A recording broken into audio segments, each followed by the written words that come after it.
sambung. Cik makan. Okey, hari ni cara-cara kita nak cari emas.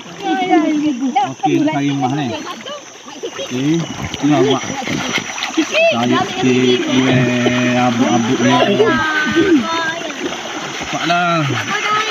Oh, tak dah. Sama bocor. Ni anak ada bocor lah. Masak air.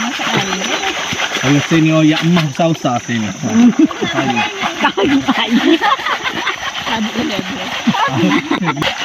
Masak air jadi tak mampu. Kalau bawa makan masak air. Tunjuk warna dah yo. Ya, kerja benda.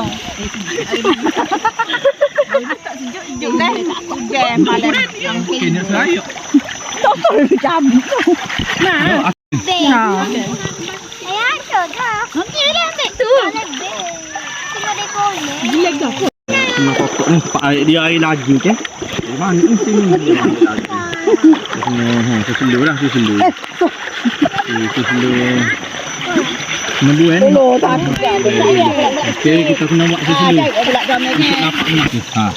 Ada nampak emas. Ini. Oh. Boleh.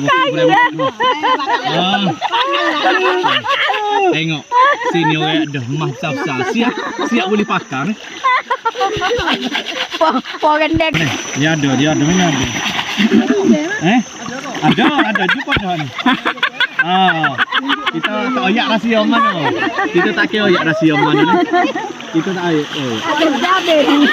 Hanya yang tahu ya tahu. Apa? Taklah. Takut dah. Banyak ah. Okey, sini sungai ni hebat. Tiba-tiba orang nak boleh mari. Orang nak lapar ni. Siap dipotong.